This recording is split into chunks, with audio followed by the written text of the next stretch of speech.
los que van a vivir la resurrección. Entonces la iluminación de los seres se da cuando se despierta la mente, cuando unimos nuestros hemisferios cerebrales, hablando biológicamente. Tenemos el hemisferio femenino y el masculino. Cuando lo hacemos, entonces dice que se abre una puerta en nuestra cabeza que nos permite entrar a otro nivel. Ya ven los santos ven que tienen su aureola. Eso se supone que es lo que hacían cuando subían la pirámide de la luna. Las pirámides de la luna son fuerzas que solamente se manejan por ciertos seres que logran dominar esas energías. Nosotros no vamos a hacer eso. Estamos aprendiendo lo que es cada. Entonces, para llegar a ese punto de purificación de nuestras emociones, de nuestro estado interno, de la unificación de nuestra capacidad de no razonar, sino de aprender a sentir profundamente las cosas y dejar fluir la razón, ¿verdad? Como una intuición. Para lograr eso, tenemos que dejar toda la piedra que vamos a tocar. Cuando la gente que ustedes van a pensar en todo lo que no he estorbado, todo aquello que ya no debo de seguir cargando en mi vida, yo me libero, yo voy a caminar, ¿verdad? Tengo que ser intuitivo para poder caminar por este lugar. Se llama la vía sagrada. Ese es el nombre original que tenía, uno de los originales, porque no sabemos realmente, los grandes científicos no saben por qué no está señalando exactamente al norte, sino que está señalando 15 grados, que está desviada esta ciudad enterita, 15 grados con 30 minutos, está desviada. En realidad estamos viendo casi para poder ver, por ejemplo, el oriente, estamos viendo casi al filo de la pirámide, de una de las aritas de este lado, que junto a la calzada de los muertos. Ahí es donde está apuntando realmente lo que es el este y el oeste. Estamos un poco volteados, ¿verdad? No estamos. ¿Por qué se piensa que estaba apuntando, algunos de los más atinados, creo yo, hacia la estrella polar? Entonces, lo que se ha pensado con esta onda de los ovnis es que se ha comparado esto con una gran máquina, porque eso está comprobado. O sea, es una gran máquina de poder que hace portales hacia otros mundos, hacia otras fuerzas que no vemos. Se habla de, ¿cómo se llama esto? De gusano, los agujeros de gusano, que todas las pirámides, todas las más importantes del mundo, están apuntando siempre así. Que hay fuerzas que no vemos y seres que no vemos, que se están moviendo de una dimensión a otra. Eso es lo que está pasando aquí. Esto es lo que pasa mucho en Teotihuacán. Además tiene una relación muy fuerte con lo que es Egipto. Tiene una relación directa este lugar. Tenemos uno de los lugares más sagrados del mundo, y no sabemos ni para qué. Han venido mejor los gringos, hacen libros y no sabemos qué dicen. No nos interesa. No entendemos nada de eso. ¿Ok? Entonces, después de que vayamos a la pirámide de la luna, arriba de la luna, los que sepan, van a hacer el Merkaba, pero de segundo nivel, que es manejar. Abajo de la pirámide de la luna les vamos a explicar cómo deben de respirar arriba de la pirámide y qué tipo de figura geométrica van a realizar. Los que ya saben que se trata de el circuedro. Vamos a hacer el circuedro. Allá arriba vamos a hacer el circuedro. En Merkaba. ¿Ok? Entonces cuando lleguemos al pie de la pirámide vamos a volver a platicar sobre lo que se va a hacer arriba. Se va a hacer la respiración de circuedro para sensibilizarnos a la parte femenina de la vida, que es lo más importante, porque es la luna y es lo femenino. ¿Okay? Luego vamos a regresar hacia otro lugar que está similar a este, que ya está enfrente de la pirámide del Sol. Ese es el recorrido del ritual sagrado, el que más se conoce, el que más realizan desde milenios. Tiene miles de años. Cuando llegaron los aztecas, aquí llegaron. Se sorprendieron tanto que hicieron exactamente lo mismo, pero allá en el centro de la Ciudad de México. Obviamente no les quedó tan bien. Esto es perfecto. Aquí abajo hay otra ciudad que existía, Hay lugares subterráneos que no conocemos ni sabemos que hay. Tienen miles de años. No sabemos si esto existía antes de que se hundiera y hubiera unas catástrofes, una serie de catástrofes que existían. No sabemos si desde eso existía, porque siempre ha existido este lugar. Dicen que 3.000 años, yo creo que se quedan cortos. Es como en Egipto, que dicen que tiene apenas, creo que 10.000 años, cuando en realidad tiene muchísimo más, ¿verdad? Se habla de 50.000 años las pirámides de Egipto. Algunos hablan de un poco menos, ¿verdad? Por lo menos 20.000 años. Y aquí también tiene mucho tiempo esto, ¿verdad? Bueno, ya que estemos enfrente de la pirámide del Sol, va a haber una plazoletita como esta, más o menos. Y allí es donde se encuentran el primer chakra, la primera fuerza vital de donde se maneja la pirámide del Sol. La pirámide del Sol hace lo mismo que es esto, un gran ser humano, de aquí hasta la luna, ahora sí que de aquí hasta la luna, porque siempre buscan un cerro, ellos, ¿verdad? Allá, por ejemplo, en el Tajín, está el Tajín, y adelante está un cerro, que significa Atlaloc, representa la lluvia, representa la vida que da la lluvia. Y ese cerro representa lo femenino. Así aquí también se busca un cerro atrás de la pirámide de la luna, porque es lo que va a cargar, a alimentar en la parte de la tierra lo que hace la luna.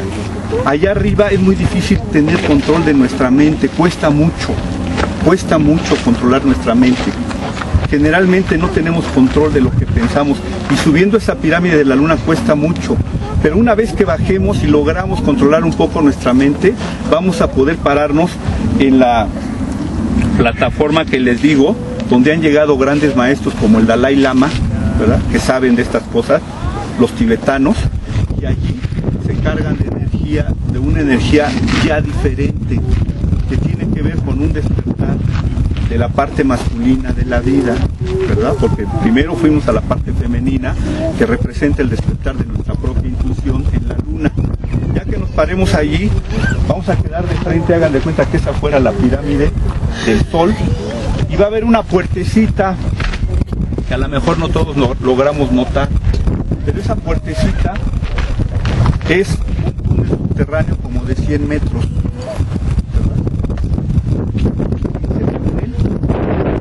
La cueva sagrada, dentro de la pirámide,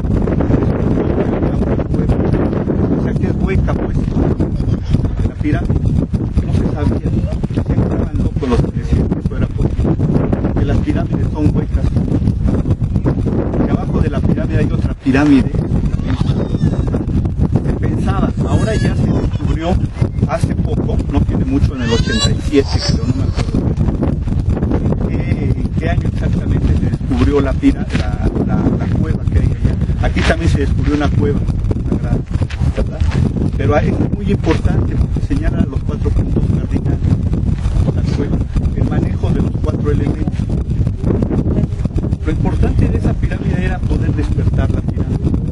En 1948 fue el primer intento de los guardianes de los templos, porque hay guardianes. O sea, cada lugar tiene su guardián. Detrás de la historia que nos enseñan en la escuela hay otra historia. Hay los que no quieren. ¿Por qué? Porque no se trata de dinero, ni de nuestra labor, que es importante en un trabajo. Ahí nos educan para poder estudiar para eso. Aquí se trata de un crecimiento interior.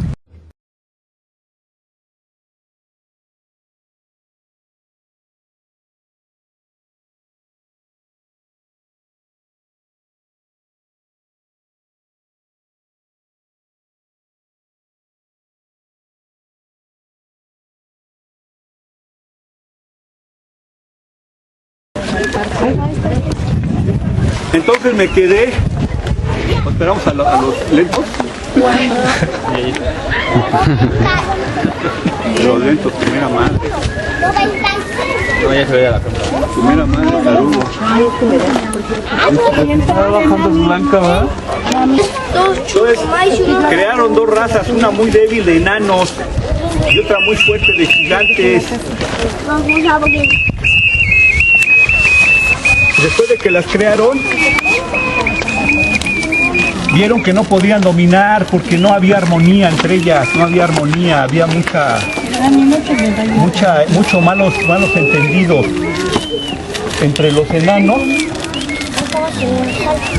y los gigantes. Por eso se habla de que hay una raza de gigantes más grandes que medían 4 metros de altura, 5 metros llegaban a medir los gigantes, y había enanos que medían unos 50, ¿verdad? Todavía se habla de que hay por ahí algunos enanos que miden poquito, por no hablar de los duendes y hadas que dicen que existen, dice, todo es dicen en este caso.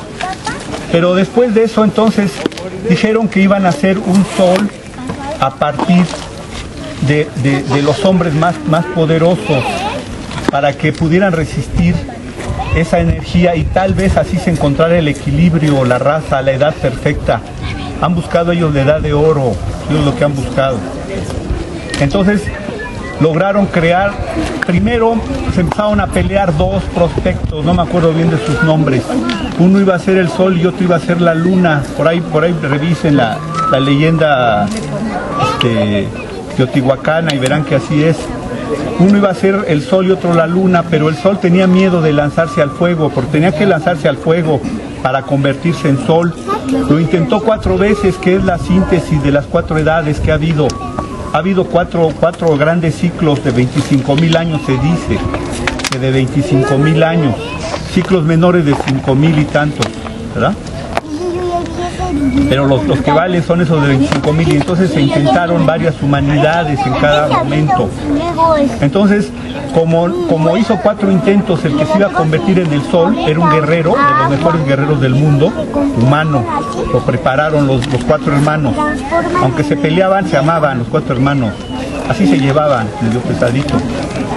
Entonces, cuando ya vieron que no se lanzaba porque tenía miedo, llegó la luna, la que iba a ser la luna, y le dijeron, pues tú vas a hacer la luna, pero pues él no se lanza. Dice, yo voy y me lanzo, y que se lanza al fuego primero que el sol. Entonces, eso trajo consecuencias. La humanidad quedó sujeta, encadenada a la luna, antes que poder ser un sol. Ser un sol es ser un ser feliz, un ser de amor, un ser perfecto, ¿verdad? Y la luna iba a ser el reflejo, pero pasó al revés. Se lanzó primero la luna, ¿verdad? Entonces se lanzaron. Entonces cuando ellos se lanzaron, los dos ya estaban en el fuego.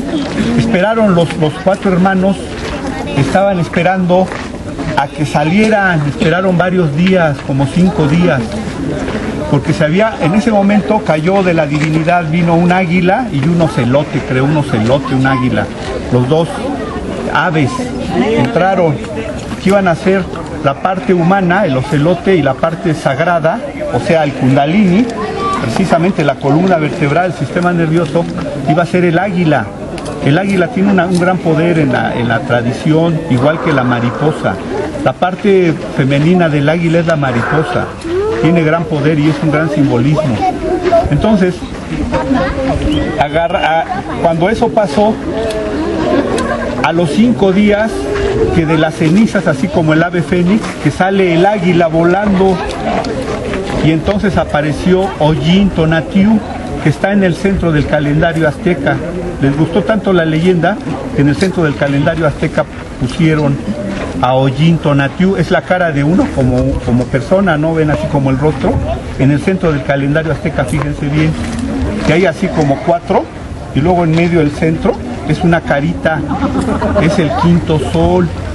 Son las 5 edades que ha habido en la humanidad. Y ese 5.º sol es el sol que se hizo el sol rojo, pero decían, porque tomó la fuerza para lo que es ahora la pirámide del sol. Entonces le dijeron, ¿de qué te vas a alimentar?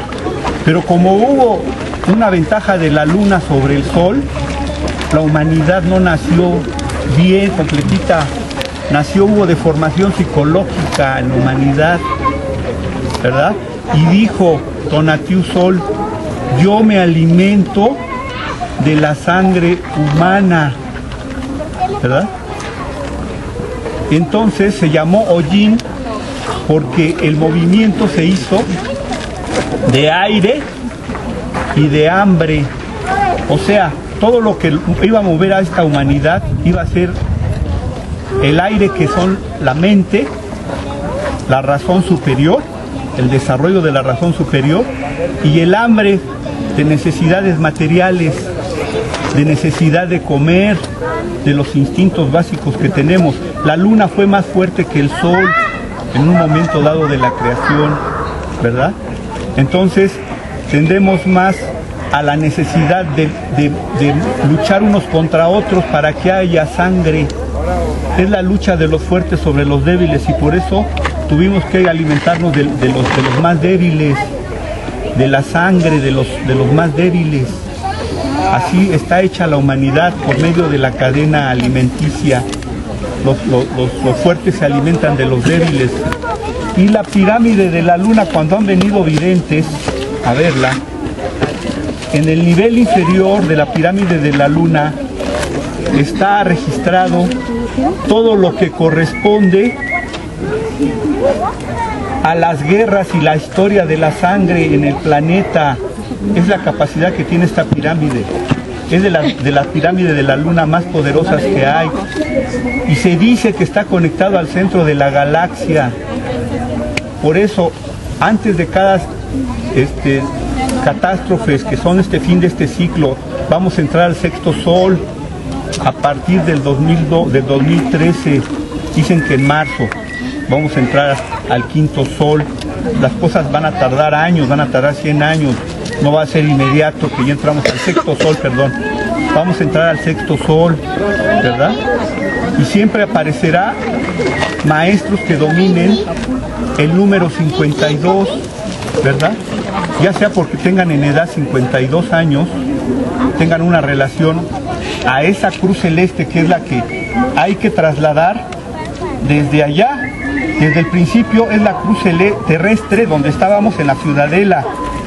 Vamos a subir acá, vamos a pasar el primer nivel, donde son las guerras y todo, donde significa la ley de los fuertes sobre los débiles, que pide alimento de sangre, ¿verdad? Por eso la conclusión que ellos sacaron es que había que dar el sangre físico de los esclavos, porque se deformó la enseñanza. Tonatiuh no se iba a equivocar y iba a decir que quería sangre humana. Él decía: quiero la sangre de tu corazón. Se refería al amor de tu corazón. Es como si ven el corazón de Cristo y ven las espinas, ven que hay unos que tienen espinas, y van y le agarran un pollo, lo que sea, y le ponen las espinas y dicen: ahí está, órale, ya te lo doy. No, así no es la consagración. La consagración es dominar las energías de donde provenimos, del mono, que para sobrevivir un día, Quetzalcóatl tuvo que hacerse mono para sobrevivir de la violencia de su hermano, que era Dios de la oscuridad, Dios del abismo, de Tezcatlipoca, ¿verdad? El Dios negro, que no lo quería porque era blanquito. Pues entonces, ahí empezó la lucha de los fuertes sobre los débiles. Por eso, antes de subir la pirámide del sol, se tiene que subir la pirámide de la luna. Y según los videntes, esos videntes dicen que en el primer nivel, ahí están todos los guerreros que han luchado, los héroes que han tratado de vencer a la luna, y que son la base de esa lucha, para entender que no tenemos que dar nuestra sangre por darla, sino en luchas heroicas, ¿verdad? En convertirnos en verdaderos guerreros, ¿verdad? Para que podamos entonces salvar a la Coyolxauhqui, que tiene hijos. Coyolxauhqui es otra diosa que tuvo 400 hermanos y le quería robar el trono a Huitzilopochtli, que es un guerrero.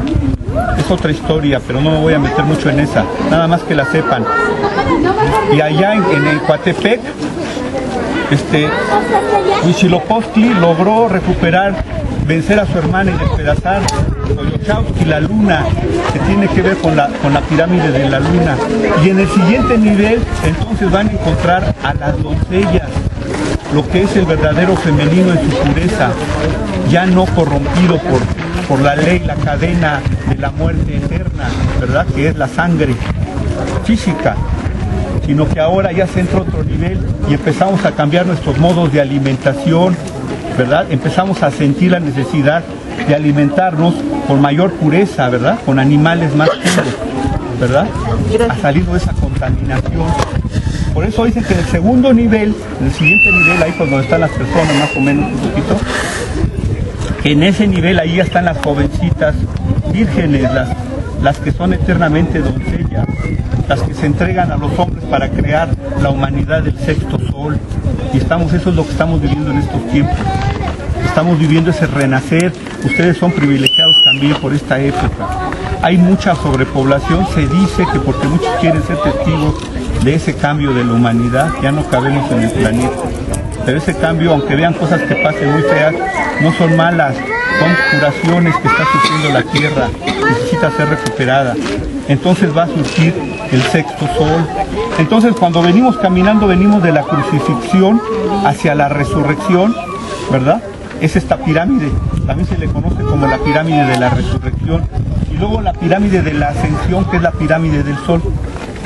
Ahí van a pasar a la pirámide de la ascensión. Entonces ahorita vamos a subir, hacemos nuestra meditación y continuamos para allá.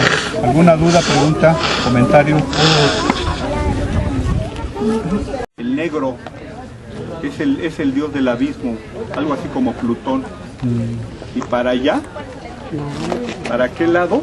Huitzilopochtli, el hombre azul, así como el del, ¿cómo se llama? El de Avatar. El de Avatar, el hombre azul, pero con mitad de cuerpo formado y la mitad cadáver, ¿no? Calaca, pues. Está descarnado de abajo y de arriba, porque se dice que una parte es polvo y otra parte es vida de Dios. Entonces la cruz, a donde estuvimos ahorita, donde parte la ceremonia, desde allá, en la ciudadela de Quetzalcóatl, esa es la cruz terrestre, la cruz terrestre. Y luego caminas para acá y es la resurrección. Y cuando vas allá encuentras la cruz celeste. Entonces visualizas de este lado el sol rojo, ahí va otra vez. De este lado, Quetzalcóatl, arriba, el blanco, es el dios blanco, con ojos azules. Por eso era medio carita, medio galán. Y luego para acá, el negro, este es Tezcatlipoca. Y para allá, Huitzilopochtli, el dios guerrero, el que los vino guiando a los aztecas, fue el que les dijo que los iba a guiar hacia donde estuviera el águila devorando a una serpiente, porque ellos iban a reactivar el quinto sol, pero ya en un ciclo decadente. Entonces cuenta la historia, se las voy a contar rapidísimo. Cuenta la historia que al principio del tiempo, del tiempo, donde no había tiempo, todo era oscuridad y existía el principio masculino y femenino. Existía el principio masculino y femenino, pero estaban muy solos y nada más de repente veían monstruos en la oscuridad del infinito, no había nada, estaba el infinito y veían monstruos. Entonces la parte femenina descubrió que si lo tocaba se convertía en una estrella. Entonces empezaron a tocar todos los monstruos que se acercaban. Los monstruos significa universos a medio hacer, ¿no? Como que fetos. Y los tocaba y se hacían las estrellas. Pero entonces dijeron, ya no queremos estar solos, vamos a hacer en Teotihuacán nuestro hogar. Y bajaron aquí a Teotihuacán. Pero tuvieron 4 hijos. Y esos 4 hijos son los que les acabo de decir. El sol rojo, que ahorita no me acuerdo bien de su nombre, Quetzalcóatl, Tezcatlipoca y Huitzilopochtli, el dios guerrero. Entonces los 4 dijeron, no queremos estar solos, hagamos seres a nuestra semejanza. Ese es el origen de la leyenda de Teotihuacán. Es donde los hombres se convierten en dioses. O sea, toda la maquinaria sagrada que está aquí es para que algún día los hombres se conviertan en dioses, se conviertan en semidioses primero. Entonces dijeron, vamos a crear humanidades, y hubo 4 edades antes de crear el quinto sol, que fue Ollin, Tonatiuh, significa sol, el quinto sol. Antes de crear el quinto sol crearon humanidades, ¿verdad? Primero había intentado Quetzalcóatl, porque eran sus hermanos y él, eran dioses, eran hijos de los grandes dioses, de los principios masculino y femenino. Habían intentado crear el sol porque dijeron, ya está la humanidad y todo, pero están en tinieblas, entonces creemos unas luminarias para que haya sol. Y entonces crearon medio sol, fue el primer intento, uno de los primeros intentos, no recuerdo bien la secuencia. Pero cuando que llega Tezcatlipoca, que era el maloso, hagan de cuenta ese siempre el que hace la maldad, así como en los Homero Simpson y el otro que siempre hay uno que es el maloso. Así era Tezcatlipoca, era el maloso. Entonces él era el dios del abismo, él conocía los secretos del abismo, así era su naturaleza, cada cual respondía a una naturaleza diferente. De hecho acá tenemos 5 glifos solares de los mayas, 5 glifos solares, 5 glifos solares y 5 glifos solares, de acuerdo al color rojo, negro, ¿verdad? Y acá es blanco porque es la purificación, y allá era amarillo, pero para ellos era azul, porque era Huitzilopochtli. Entonces las tradiciones se parecen entre varias tradiciones de mesoamericanos. Pero cuando hizo el medio sol, que llega a Tezcatlipoca y dice, no, yo voy a hacer un sol completo. Y yo, porque voy a dominar todo, yo quiero, era el más ambicioso de todos. Entonces él se convirtió en el sol y empezó a quemar a toda la humanidad con tanta fuerza. Y que llega Quetzalcóatl con sus hermanos y que lo avientan al abismo, porque dijeron, estás loco, estás destruyendo nuestra creación. Se fue al abismo y sale convertido en jaguar, Tezcatlipoca. O sea, es el que guía a los hechiceros, y sale convertido en jaguar, y se le va encima a Quetzalcóatl, al bonito, se le va encima de los cielos, y que se viene resbalando. Quetzalcóatl se viene cayendo y va haciendo montañas y todo, los resbaladeros así, todo, y todo se va quemando, todo donde va cayendo, porque era un dios muy poderoso, más poderoso que un sol, era como esos meteoritos, ¿no?, que llegan y ¡pam! Y cuando llega abajo, ve que la humanidad se va a perder, entonces los convierte en monos, así como Tezcatlipoca los convirtió en jaguar, Quetzalcóatl los convierte en monos, y eso habla de la evolución que traemos del animal, pero no somos animales porque fuimos creados por el cielo.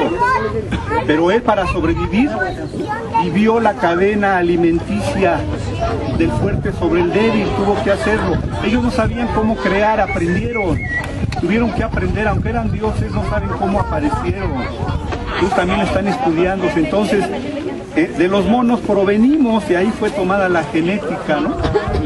Finalmente empezaron a luchar, volvieron a crear a la humanidad, porque esa la destruyeron con unos volcanes, invocaron al dios del fuego y destruyeron con volcanes esa humanidad, ¿verdad? Porque había muchas fallas, muchas anomalías. Entonces crearon a los monos para que sobreviviera la humanidad en una de esas edades. Estoy hablando de 4 edades que corrieron, ¿verdad? 4 soles, ciclos completos. Hablan de edades de 5.200 años o más. Se puede tratar de edades de 25.000 años. Si la humanidad tiene 200.000 años, pues ¿cuántas edades han pasado desde que se intentó esta humanidad? Entonces, finalmente, para calmar a los volcanes, no sé cuál de ellos, creo que fue Tezcatlipoca, que habló con Tlaloc y le dijo que echara agua para acabar, y acabó con la humanidad por medio de un diluvio. Esa es la historia. Y luego se creó otra humanidad porque otra vez se sentían solos, ¿verdad? Dijeron, no, tenemos que volver a intentarlo hasta que nos salga bien. Pero crearon gigantes y enanos, los dos igual de perfectos, ¿no? Relativamente. Entonces crearon gigantes y crearon enanos, y eran los débiles y los fuertes, y se empezaron a desarmonizar, no encontraban la armonía. Entonces crearon un sol que fuera primero hombre. Dijeron, de la raza de los hombres, Dice que de este lado no dejan subir y están sentando aquí todo. Entonces, ¿qué hacemos? Pues aquí está. Estoy esperando dónde me lleva.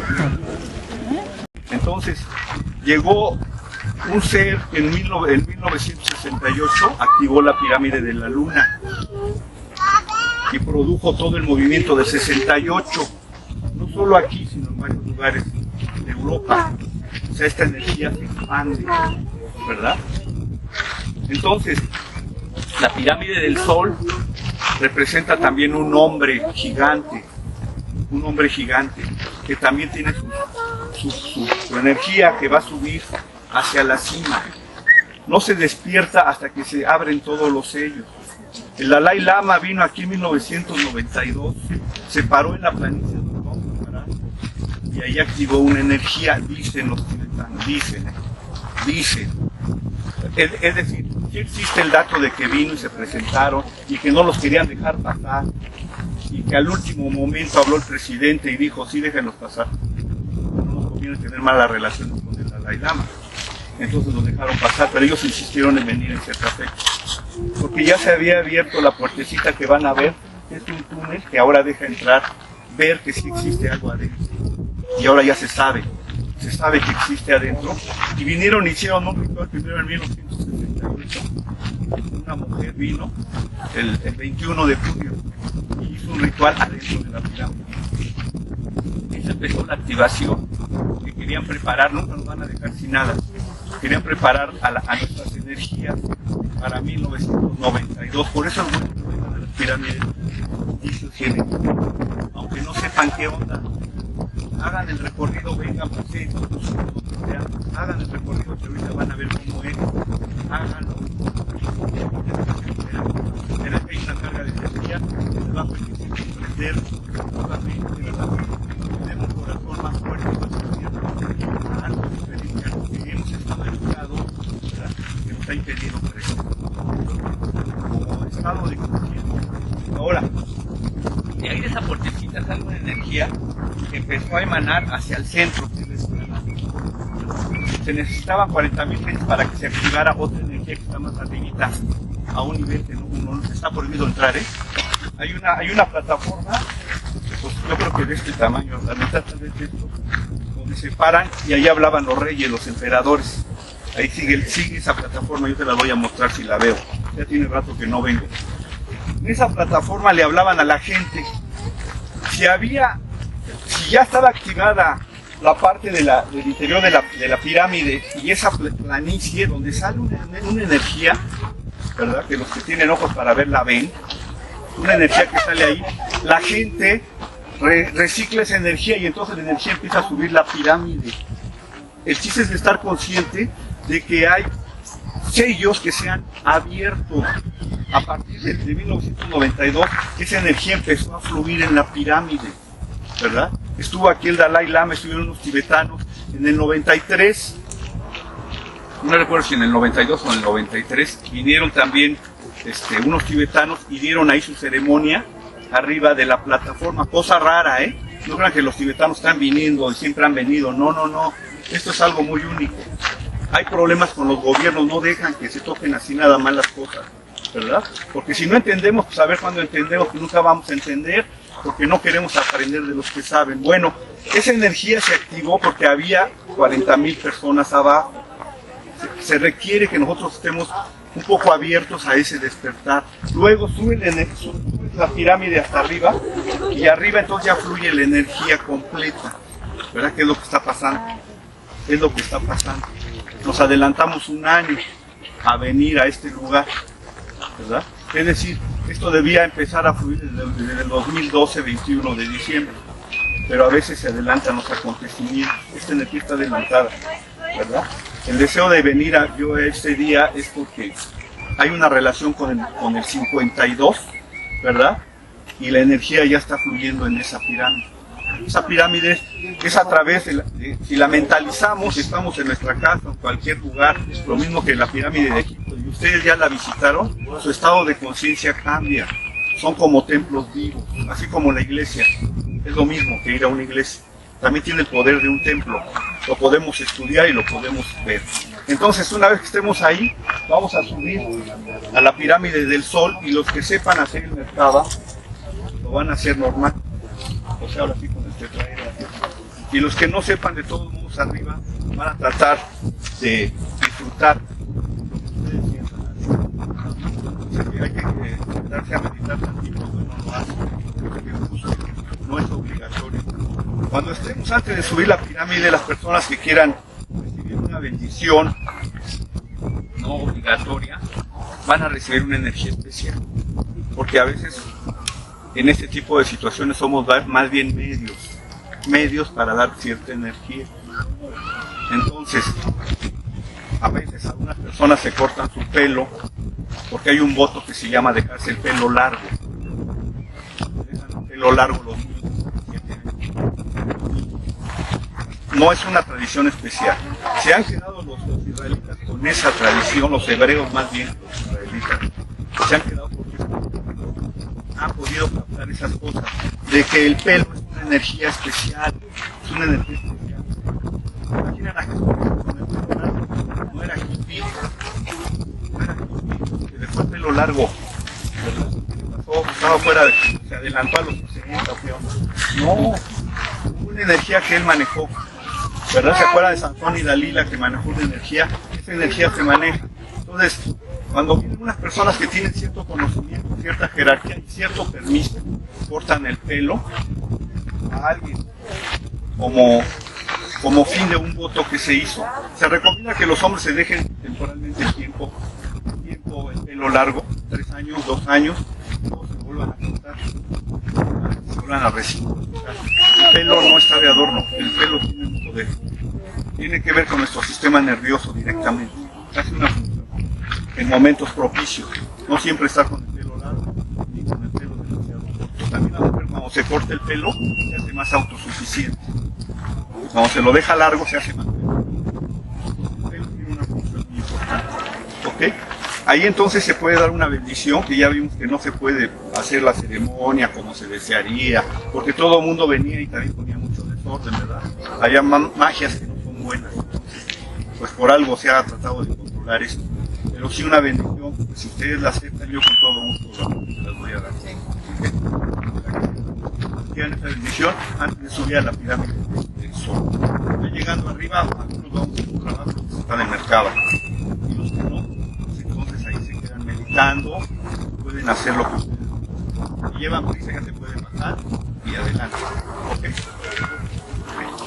Entonces, ¿hay alguna pregunta? ¿Duda?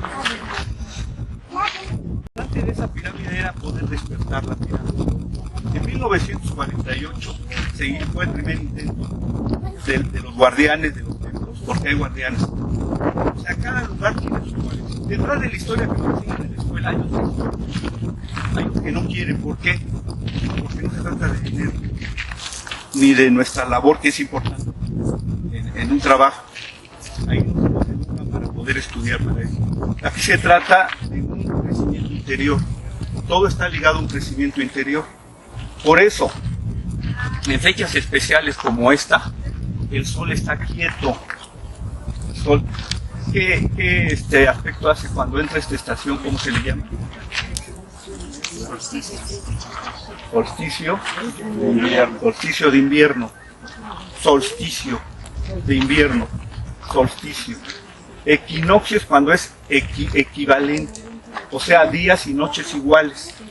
Entonces, es el momento en que los días y la noche, el día anterior es igual al siguiente, o sea, dura lo mismo. Esos son los equidistantes, ¿no? O sea, iguales. Y solsticio, ¿verdad? Es cuando el sol sale en el mismo lugar, la única vez en el año. O sea, en verano, ¿no? En verano sale en el mismo lugar, y en invierno también hace lo mismo, porque el sol siempre se mueve un poquito más, un poquito cada día. Ellos lo iban midiendo, eran bien listos con sus edificios, hacían unas ventanitas y por ahí decían, oye, aquí se puso el sol, ¿no? Aquí se puso. Entonces eran momentos especiales. Son grandes astrónomos y astrólogos. Ellos tienen una forma de medir el tiempo que aquí también se usa mucho. Los aztecas vinieron a aprender, se perdieron los aztecas, porque no entendieron lo que era el último sol. Eso fue lo que pasó. Siempre hay edades y siempre hay 13 cielos de ciclos. Estoy hablando de ciclos. No les quisiera explicarles todo, pero es bastante amplio. Pero es importante que ustedes tengan cierta conciencia. Hay 13 cielos y 9 infiernos en el movimiento del calendario azteca principalmente. Que en realidad es un remix de los mayas. Los mayas son mucho más sabios en muchos aspectos, pero Teotihuacán es mucho más viejo que todos. No sabemos de dónde viene la sabiduría mesoamericana, de la Atlántida o de Egipto, porque Egipto está muy ligado a los ciclos de 52 años es fundamental. Ellos nos manejaban con 2 calendarios básicos de 20. Perdón que me salga un poquito del tema, nada más se los voy a comentar tantito, porque es importante que ustedes tengan un poquito de conciencia de los ciclos que ocurren y las diversas enseñanzas que hay entre los que manejan la mexicanidad, que viven en un tipo diferente, a los que son guardianes de estos lugares, ¿verdad? Y lo que nos enseñan de que es el calendario gregoriano y todo lo que pone el calendario, el juliano, el santo, puesto, ¿verdad? Ellos sabían intencionalmente que la mentalidad del ser humano iba a ser materialista si quitábamos los calendarios que existían aquí. No era tanto quitar y educar a los autóctonos, sino quitarles la fuerza que tenían de armonizarse con la naturaleza. Eso es lo que hacían nuestros ancestros, se armonizaban con la naturaleza, cometieron errores graves, por eso fue la invasión. Si no, nunca hubieran llegado aquí a invadirnos y a destruirnos. Lo que pasa es que se cometieron errores graves de magia, de sabiduría, que no debieron haberse hecho. También se puede poner hay un calendario que es de 20 días, 18 meses, ¿verdad? Si ustedes multiplican 18 por 20 les va a dar 360. Entonces hay 5 días que faltan para que sean 365 días, que dura el año que nos enseñaron a nosotros. Ellos lo consideran como días nefastos, o sea que son vacaciones, 5 días para ellos. Terminan sus 18 meses y son vacaciones, 5 días. Esos 5 días reposan, se llama el no tiempo. Pero hay un ciclo mayor dentro de ese calendario que dura 5.125 años. Nosotros, en realidad ellos duran un poquito más de 5.200 años duran. Esto es importante porque está marcando que a partir de 1992 al 2012 iba a haber un cambio muy fuerte en la humanidad. Lo profetizaron, pero basándose en los ciclos de su calendario. No nada más porque llegaron y vieron, no. Ellos eran científicos y sabían. Entonces, esos 20 años de 1992 al 2012 se llama el ciclo del no tiempo. Eso no cuenta en sus calendarios, es decir, es como la recuperación del ajuste del calendario, ¿verdad? A otro calendario que ellos tienen de 13 por 20 también. Ellos manejan 2 calendarios, que es lo que manejan toda la comunidad, lo que queremos es lo que prepararon, qué harán estos de los guardianes de la mexicanidad. Ellos saben muchas cosas que no nos dicen. Cuando descubrieron esa entrada, ahora vuelvo al tema, hasta ahí lo voy a dejar lo de los calendarios, ¿verdad? Cuando descubrieron esa entrada, descubrieron que efectivamente existía el Coyoacán, le llamaban, porque los aztecas cuando vinieron, se dice que vienen de la tribu Hopi, los Hopi. Se dice que eso es lo que ya se está descubriendo, que eso es lo más acertado que hay, porque ellos vienen de Aztlán.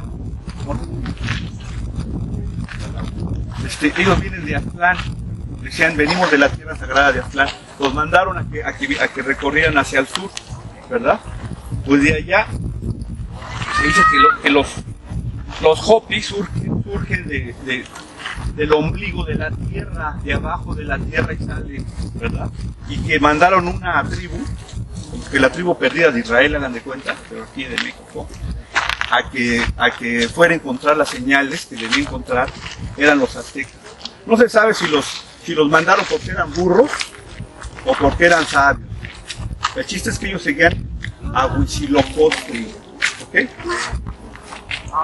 Sorpresa cuando abren esa pirámide y tiene adentro precisamente que ellos decían que venían de la cueva sagrada y de la cruz sagrada que hay en la cueva. Venían buscando la señal divina y esa pirámide tiene una cruz sagrada adentro. Es decir, hay 4 puntos cardinales que está señalando adentro de la cueva. Y solamente tenían entrada, no sabemos por qué lado entraban, pero entraban. Yo creo que los que están aquí sí lo saben. Hay guardianes que cuidan estos lugares, ¿verdad? Que hacían ahí el rito sagrado, esperando el tiempo en que esto iba a ser activado. Había un tiempo. Antes de la catástrofe final, según los mayas, del Apocalipsis, también Jesucristo habrá sabido algo, porque dijo, yo volveré cuando la luz se haga, ¿verdad? Dice, ustedes no saben más que ver en el cielo arreboles de que hacen las nubes, dice, pero de la verdad, de las señales de los cielos no saben nada, porque es el libro que nadie puede destruir, decía, dice el Apocalipsis de San Juan, con relación, para que vean que eso tiene relación con algo que ellos sabían de las pirámides, ¿verdad? Cuando ellos llegaron aquí, adentro de esa cueva hacían sus ritos especiales y despertaban una energía, pero no podían quitar los sellos de la pirámide, porque cuando la energía pasa de occidente a oriente, la energía hace esto, pasa de oriente a occidente, de occidente a oriente, de oriente a occidente, de occidente a oriente cada cierto tiempo. Se habla de ciclos de 25.000, ¿verdad?, años que debe de hacer eso. La energía que guía a la humanidad, no estamos solos, hay una energía, hay una sabiduría que nos está dirigiendo. Ustedes no están aquí de casualidad, ustedes por algo vinieron, ¿verdad? Cada quien va a tomar lo suyo al momento de subir esa pirámide del sol, ¿verdad? Esto es como para darles un pequeño antecedente de cómo ellos manejan las cosas. A partir del 92 se descubrió esa entrada precisamente cuando empezaba el momento crítico para la humanidad, que iba a durar 20 años, del 92 al 2002 va a durar está durando. Tal vez se alargue hasta el 2015, obviamente que no es exacto. Los acontecimientos no son literales. Entonces llegó un ser que en 1968 activó la pirámide de la luna y produjo todo el movimiento del 68, no solo aquí, sino en varios lugares de Europa. O sea, esta energía se expande, sentir profundamente las cosas y dejar fluir la razón, ¿verdad?, como una intuición.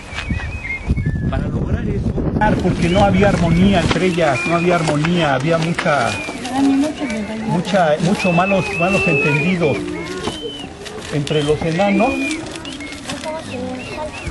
y los gigantes. Por eso se habla de que hay una raza de gigantes más grandes que medían 4 metros de altura, 5 metros llegaban a medir los gigantes, y había enanos que medían unos 50, ¿verdad? Todavía se habla de que hay por ahí algunos enanos que miden poquito, por no hablar de los duendes y hadas que dicen que existen, dicen, todo es dicen en este caso. Pero después de eso entonces dijeron que iban a hacer un sol a partir de los hombres más poderosos, para que pudieran resistir esa energía y tal vez así se encontrara el equilibrio, la raza, la edad perfecta. Han buscado ellos la edad de oro, eso es lo que han buscado.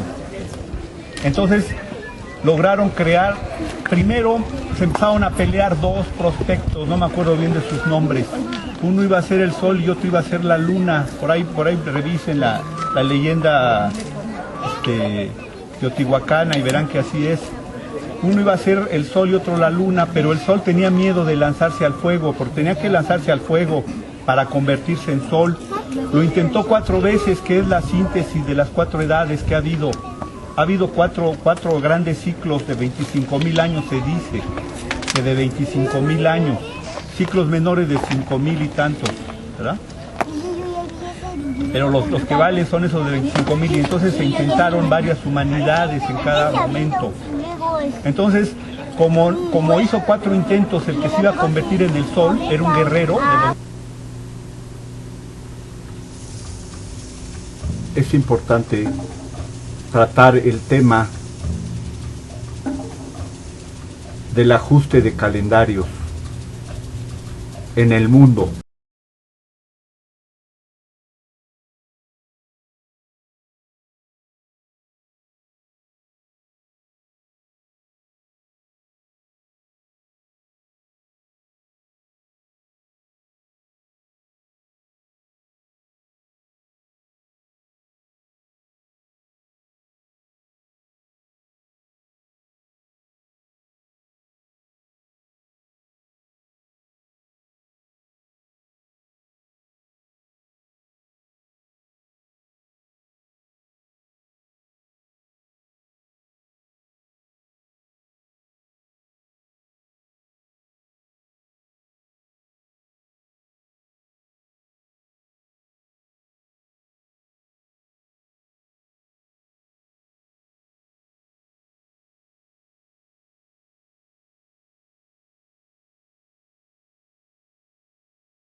Leyendas y ciclos importantes de los aztecas, dioses creadores. Sobre el bien poblado panteón politeísta, estaban los dioses creadores Ometecutli y Omecíhuatl, el principio creador masculino-femenino, muy alejados del resto de los dioses.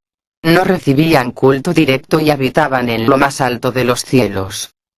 En una situación muy importante seguían 5 dioses: Tlaloc, el dios del agua, elemento vital para un pueblo cuya base económica era la agricultura, y los 4 hijos de la pareja primordial, llamados los 4 Tezcatlipocas: el rojo, el negro, el blanco y el azul, Xipetotec, Tezcatlipoca, Quetzalcóatl y Huitzilopochtli.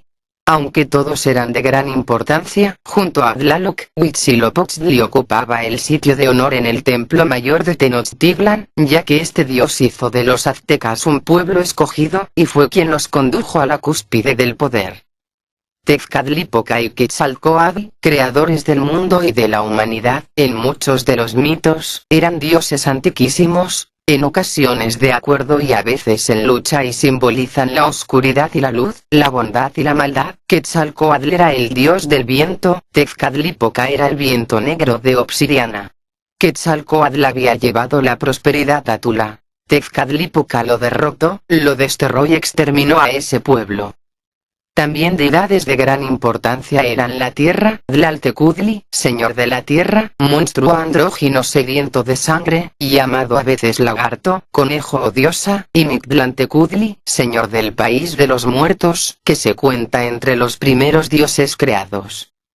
Diversidad de deidades. Por otra parte, muchos dioses personificaban o eran patrones de diversas actividades económicas, como Coyotl-Nahual, el dios de los amantecas, o de las plantas de cultivo, Cinteotl, dios del maíz, y Mayahuel, dios del maguey, o de objetos necesarios para la alimentación diaria, como Ixtocíhuatl, diosa de la sal.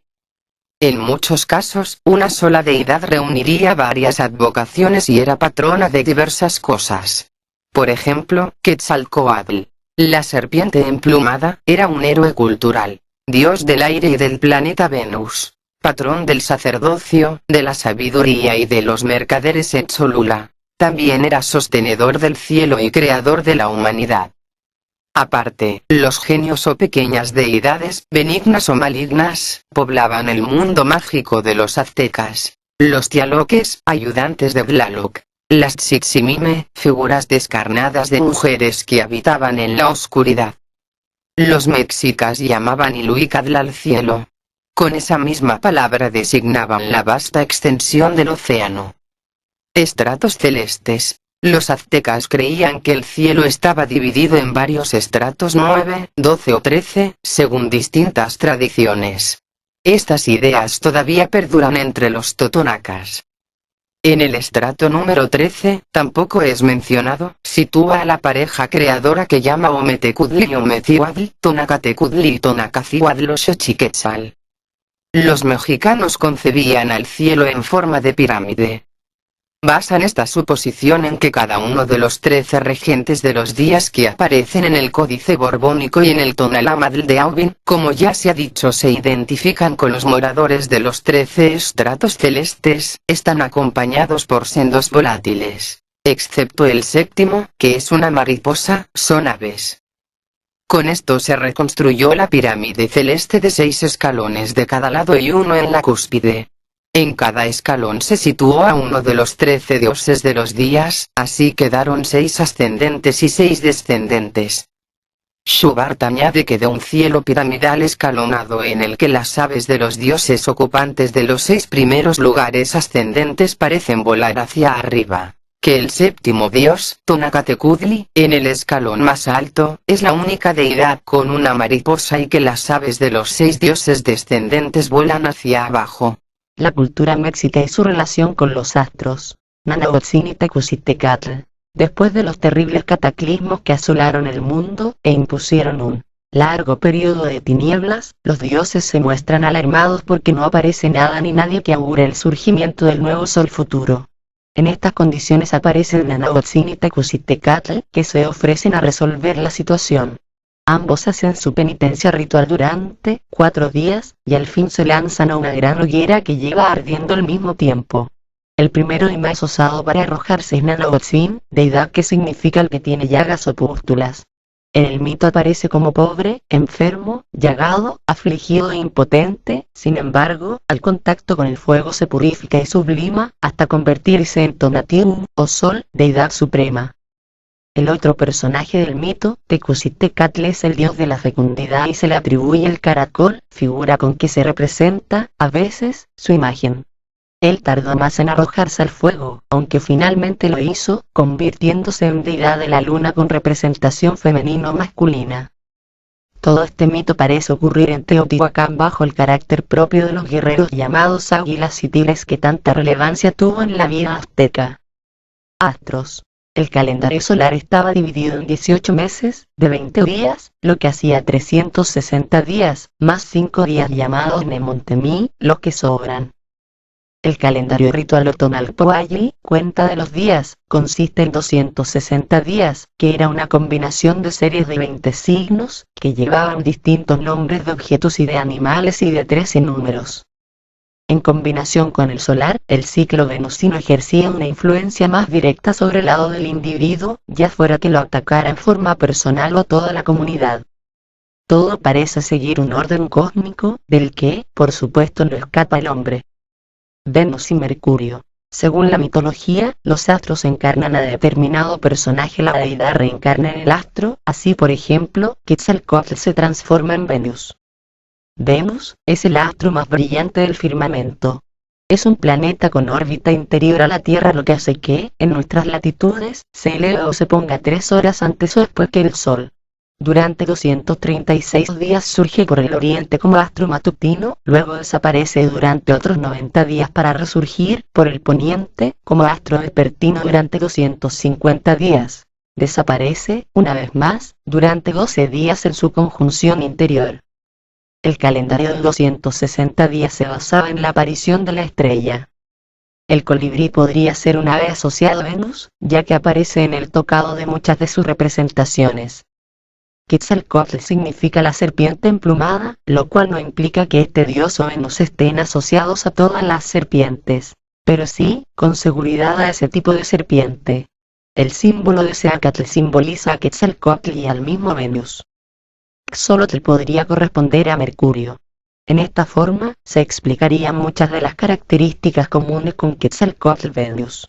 Ambos planetas son interiores y, por lo tanto, tienen un ciclo parecido y estrechas relaciones con el Sol. Por ello muchos pueblos del mundo los consideran una familia. El Sol ocupa el lugar del padre, Venus o la Luna el de la madre, y Venus o Mercurio el del hijo. La relación entre Sol, Venus y Mercurio en Nanahuatzin, Quetzalcóatl y Xolotl se acentúa en la deformidad de las 3 deidades. Xolotl era llamado el hermano de Quetzalcóatl. Escalona Ramos también identifica a Axolotl con Mercurio, a Xipe-Tlaloc con Marte, a Júpiter con Tecatlipoca, y a Saturno con Xiuhtecuhtli. Se basa en el color de los planetas y en cálculos matemáticos sobre sus revoluciones y ciclos. Cabe añadir que a Júpiter, como a Venus, se le ve muy cerca de la luna creciente o menguante a punto de estar en conjunción. Lo que explicaría, entre otras cosas, la asociación de Quetzalcóatl y de Tecatlipoca con el astro nocturno, tanto en los relatos de los cronistas como en los códices. La luna, la personificación de la luna rara vez, es invocada o adorada. Sin embargo, sus atributos acuáticos y nocturnos son compartidos por otros dioses, y por asociación, su simbolismo da nombre a deidades sin relación lunar aparente como los dioses del vino. Metzcli es el nombre de la luna. Además de luna significa muslo y mes. El nombre del dios lunario era Texitecatl o Tecusitecatl, que viene de Texistli, un caracol marino grande, en Tecpatl, 4 pedernal. Con estos dos nombres se identifica al dios que, al inmolarse, se convirtió en luna. Los animales relacionados con el astro nocturno eran el caracol marino, del cual dijimos deriva su nombre Texitecatl, y el conejo, la imagen que veían los mexicas en las manchas lunares. La luna estaba relacionada directa o indirectamente con muchos dioses. Los principales eran Tlaloc y otros dioses del agua, Quetzalcóatl, Tecatlipoca y los dioses del pulque, y Huitzilopochtli, es decir, Texauteotl. Quetzalcóatl usa como pectoral una sección de caracol. En honor de Quetzalcóatl, se le piensa que este dios es la luna vieja que muere por accidente y que Tula era la ciudad de la luna, estaba situada al oeste. Como ciudad de los Tules, la relacionaba con el agua, razón por la cual, dicen los toltecas, que usaban mantas y ropas pintadas de azul y tocados en formas de caracol. Además era una ciudad que existía antes del nacimiento del sol, estaba habitada por los antepasados, por los primeros hombres, representados en forma de esqueletos. La luna también era simbolizada mediante un hueso retorcido. En la India se cree que los muertos van a la luna, el lugar donde están los antepasados. En México estaba íntimamente asociado con la tierra de los muertos. Los efectos de la bebida debieron adjudicarse a una fuerza superior centrada en la luna, misma que influía sobre la vegetación y el agua. La mente mágica de los indígenas mexicanos debió asombrarse al comprobar que cada maguey se convertía en la fuente maravillosa, de donde surgió líquido cuya mayor o menor afluencia dependía de las fases de la luna. Después, la transformación del líquido dulce en licor embriagante, transformación que implicaba un ciclo y cuyas etapas también estaban asociadas a las fases lunares. Todavía en la actualidad el maguey es castrado cuando la luna está en creciente, nunca en menguante, y el aumento o disminución a la afluencia del líquido puede ser notado perfectamente según las fases de la luna. En el estudio de Thompson sobre las deidades lunares en Mesoamérica se enlistan las siguientes características comunes. I. Era la esposa, a veces la hermana del sol. I. Era la patrona de los trabajadores textiles, y presumiblemente inventó el tejido. I. Presidía la procreación y el nacimiento y fue la primera mujer que tuvo relaciones sexuales. If. Era licenciosa. B. Como la primera mujer era considerada como nuestra abuela o madre de los dioses. B. A través de sus características licenciosas es asociada con la rosa. B. Su esposo asociado era un poeta o cantante. B. En la tradición mexicana y probablemente también en la maya, ella era también la madre de la tierra y madre del dios del maíz. X. Estaba asociada con el sopilote rey, con el venado y con la araña. X era la diosa de la adivinación. Xi estaba conectada con el agua. Sin embargo, existen muchos mitos en Mesoamérica, en los que se considera la luna deidad masculina. Soltona, a su vez, el sol, principal fuente del tono o calor vital del que ha sido cargado el personificador, o sea Nanahuatzin mediante el fuego, es adorado como personaje sol, además de que comparte atributos con muchos dioses. Este tono no siempre es benéfico, ya que una superabundancia de él causa muerte y destrucción.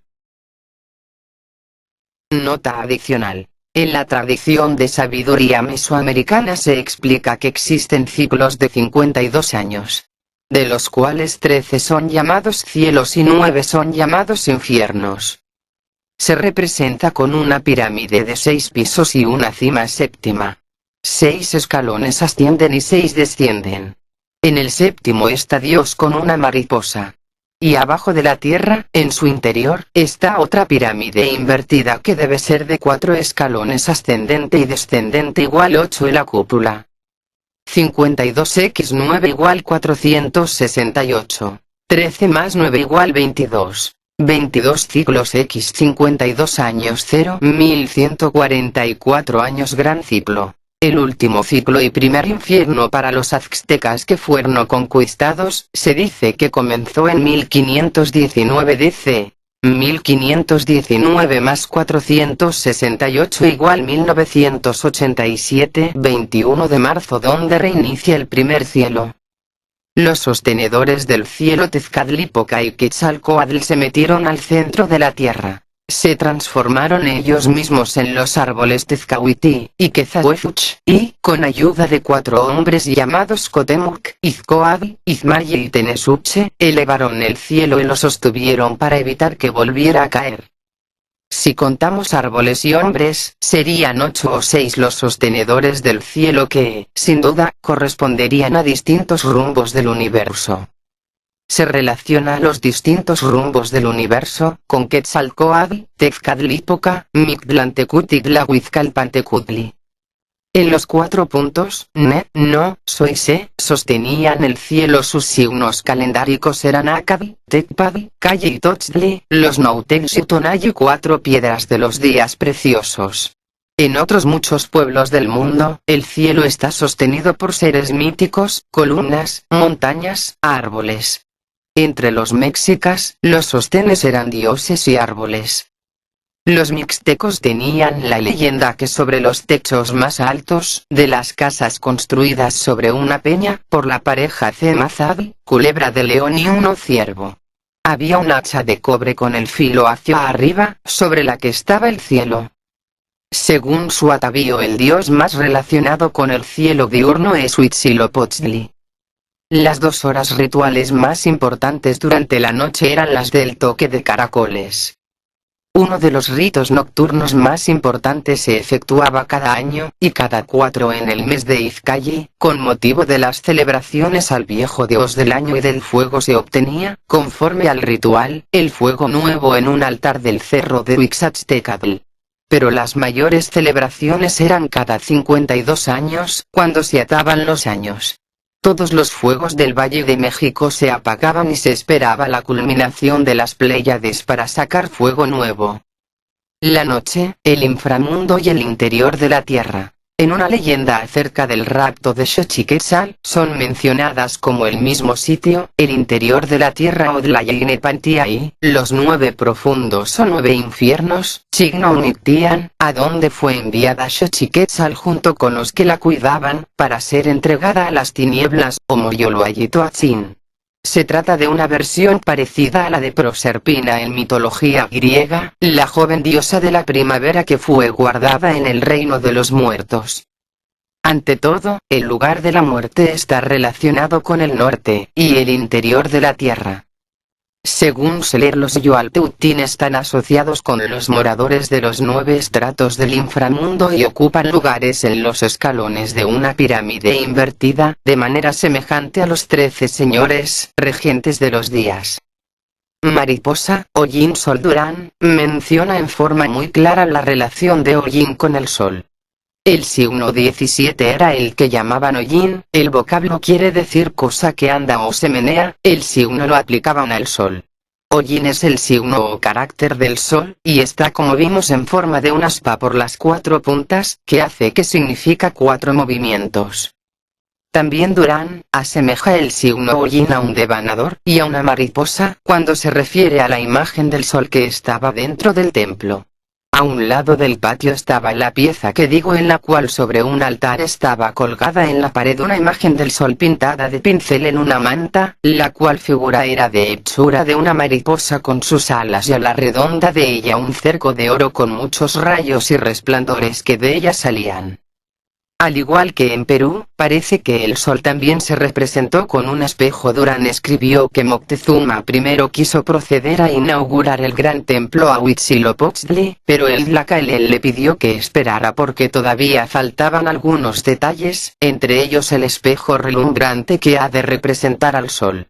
Este espejo, semejante al que Tonatiuh llevaba como pectoral, era de metal precioso, Teocuidlatl, oro, y reflejaba la imagen del astro en la misma forma que el Tezcatl, espejo de Tezcatlipoca, de piedra negra, reflejaba la imagen y la noche. Águila y mariposa, varios animales, en especial aves, estaban asociados con el sol, como símbolo del astro, alimento más usual o ave acompañante regente de algún día. De ellos el más importante es el águila. La mariposa es un insecto que podría también ser asociado con el sol y con deidades de tipo cálido. Durán compara el signo de hollín, movimiento, como una mariposa. En el Códice Magliabechiano encontramos una manta llamada del sol, en la que está representada una mariposa. Novotny piensa que la cabeza de volátil que adorna la cabeza de Tonatiuh es la de una mariposa. La mariposa atrae la atención por su colorido y por el ciclo de la transformación de gusano, crisálida y mariposa. Agosto, el mes en que abundan estos insectos, es la época en que fructifican las plantas que proporcionan alimentos. Por eso, el volátil que correspondía a Tonacatecudli, el señor de los mantenimientos, como séptimo señor de los días, era precisamente la mariposa. Los mexicanos distinguían gran variedad de mariposas. Muchas de las insignias de los guerreros representaban unas 8 clases distintas de mariposas, y estas deben haber estado asociadas a las distintas divinidades. Existía también la mariposa negra, que solo vuela de noche y que aparece en octubre, la época en que la naturaleza muere. Estaba asociada a la deidad nocturna y maligna Itzpapalotl, la mariposa de obsidiana. Corazones y sangre, alimento sagrado. La supuesta necesidad solar de corazones y sangre humana se convirtió en una obsesión para los mexicas. Según esto, cuando no había claridad en el mundo y solo se alumbraban con fuego, se juntaron los 4 dioses para hacer un sol que alumbrase la tierra y éste comiese corazones y bebiese sangre. Por otra parte, Kamasale, el dios, creó a los primeros 4 hombres y a una mujer para que lucharan y obtuviesen corazones y sangre para el sol. Pero ellos no cumplieron su cometido, por lo que Kamasale necesitó crear a los 400 Mixcoas, que se convirtieron en el primer alimento solar. Y recordemos que el sol pide la sangre de los propios dioses para iniciar su movimiento. Los difuntos de muerte natural carecían de valor nutricio para el astro. Por ello, los hombres deberían morir en la piedra de los sacrificios, o en la guerra, o en la evolución del ser. Sol y tierra siempre son mencionados como los principales seres que deben ser alimentados.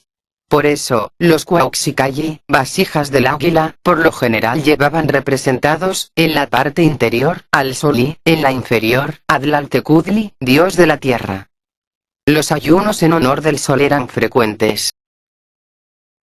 Quetzalcóatl, el sendero. Quetzalcóatl, la serpiente emplumada, que según el mito, perseguido por Tezcatlipoca, salió huyendo de su reino en Tula. Se dirigió hacia el este a Tlilla en Tlapayan, y en el año 1 Caña llegó a la orilla celeste del agua divina, a la costa del mar, se paró, lloró, cogió sus arreos, aderezó su insignia de plumas y su máscara verde. Luego se atavió. Él mismo se prendió fuego y se quemó, por esto se llama el quemadero. Ahí donde fue Quetzalcóatl a quemarse, se dice que cuando ardió, al punto se encumbraron sus cenizas, y que aparecieron a verlas todas las aves preciosas, que se remontan y visitan el cielo. Al acabarse sus cenizas, al momento vieron encumbrarse el corazón de Quetzalcóatl, según sabían fue al cielo y entró en el cielo. Decían los viejos que se convirtió en la estrella que al alba sale. Así como dicen que apareció, cuando murió Quetzalcóatl, a quien por eso cuando nombran señor del alba Tlahuizcalpantecutli. Decían que cuando él murió, solo 4 días no apareció, porque entonces fue a morar entre los muertos. Y que también en 4 días se proveyó de flechas. Por lo cual a los 8 días apareció la gran estrella que llamaban Quetzalcóatl. Añadían que entonces se entronizó como señor. Según los anales de Cuautitlán, Quetzalcóatl desaparece 3 veces de la vista del mundo. De las cuales 2 baja al Mictlán. Una, a recoger los huesos de los hombres para crear la nueva humanidad. Y otra, cuando se inmola en la hoguera. En una tercera ocasión, se oculta también a los ojos del mundo, se prepara para morir y permanece 4 días dentro de una caja de piedra. Estas desapariciones, se refieren sin duda a las conjunciones de Venus. En estos mitos de Quetzalcóatl, una vez más, resalta la importancia dada a la purificación mediante el fuego, como en transformación de Nanahuatzin en sol. Notamos también semejanza entre ambos personajes. Las dos deidades eran enfermos. Quetzalcóatl estaba lleno de verrugas, con las cuencas hundidas y la cara hinchada, de aspecto tan desagradable que no se atrevía a presentarse ante sus súbditos. La relación de Xolotl con Venus y con Quetzalcóatl resulta obvia. Ambos se consideraban un medio de unión entre cielo y tierra. Quetzalcóatl, como dios del viento, se encuentra entre los dos ámbitos. Y Xolotl, como dios del rayo, nace en el cielo y cae en la tierra. Los dos dioses bajan al inframundo Quetzalcóatl, por primera vez, en busca de los huesos para crear la nueva humanidad y, después al quemarse, antes de renacer, como estrella matutina, Xolotl también crea al hombre, y guía a hombres y dioses muertos por el inframundo. La deidad del planeta Venus, también está relacionada con el dios del fuego, y el señor del tiempo. Quetzalcóatl debió ser purificado mediante el fuego. La ciencia celeste de los aztecas, de Aner Gosler. Universo de Quetzalcóatl. En el universo de Quetzalcóatl, la autora Laurette Sejourné nos introduce a la cultura mexicana de una forma original. Ella le daba importancia fundamental a Quetzalcóatl como la base de toda la cultura mexica. Para ella, el método empírico de reducción-deducción de lo particular a lo general no es el adecuado para estudiar los símbolos en monumentos religiosos y menos aún sagrados. Lo que se requiere es el método científico inductivo que va de lo general a lo particular. La vida es inductiva. El monumento es el centro. En este sentido, un hindú afirma que en su casa está el centro del mundo. Todos somos el centro del universo. Esta es la realidad espiritual espiral. Yo soy el centro del universo. Los espacios sagrados de los infinitos centros del mundo tienen otra estructura y experiencia que el espacio profano. Es el espacio que se contempla hacia adentro del ser, no hacia afuera. Son procesos psíquicos. El símbolo entrega su mensaje y cumple su función, aun cuando su significado escape a la conciencia. Aunque paradójicamente depende del estado de conciencia. Por ejemplo, una choza lleva una abertura en su parte superior para que escape el humo. Si esta tienda es una tienda celeste, entonces, la estrella polar indica una abertura análoga. De esta forma tenemos que esa tienda física, se encuentra simbólicamente en el centro del mundo. Laurette sigue este método al tratar de explicar a la religión náhuatl. Porque para ella, una cultura forma una unidad orgánica, por ello debe estudiarse desde su centro y no desde uno de sus aspectos periféricos. La vida es el centro de todo. Su origen, fin y razón de ser. El centro de todo es este hombre-mujer cósmico que solo sufre superficialmente la acción erosiva del tiempo. La mente, ¿es creativa o no hay mente? Todo es mental. Dios es el pensamiento, lo pensado y el pensador triunidad. El centro de una cultura es su centro creador, la clave del resto de los documentos. La iconografía representa un lenguaje simbólico viviente. Los objetos de una cultura eterna deben leerse como se leen los códices. Así se leen los edificios sagrados. Para el México antiguo como para toda cultura de carácter eterno, la marcha del cosmos es un asunto de Estado, donde hay leyes que rigen la búsqueda espiritual de los ciudadanos. Siempre en intimidad con el cosmos. Son los pueblos vueltos hacia el infinito, respirando lo sagrado. Esta política toma en cuenta la necesidad de perfeccionamiento interior. Y así es fácil comprender que en su origen, los aztecas practicaban, los sacrificios humanos es su verdadero sentido, es decir, como energía y no en el corrompido literal que tuvieron al final, antes de ser conquistados por los extranjeros en 1521. Esos sacrificios, se refieren originalmente a la entrega del yo transitorio al yo eterno, de la periferia al centro. Los antecesores de los aztecas son los toltecas, que en lenguaje náhuatl significa grandes artistas. Son una leyenda, y para ellos todo es leyenda. Grandeza moral e impulso creador conjuntados.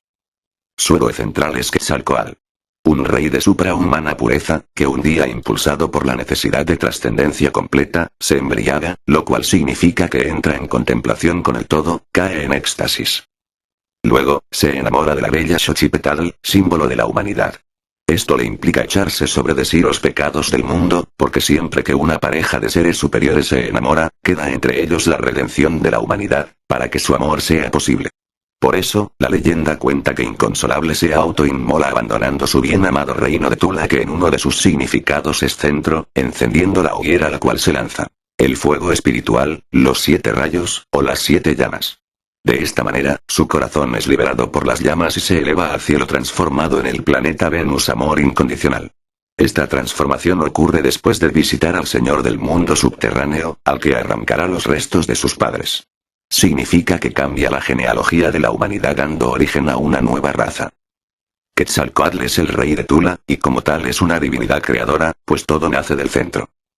Abandona a sus súbditos, sus discípulos por amar demasiado la bebida, el samadhi, el nirvana, estado místico.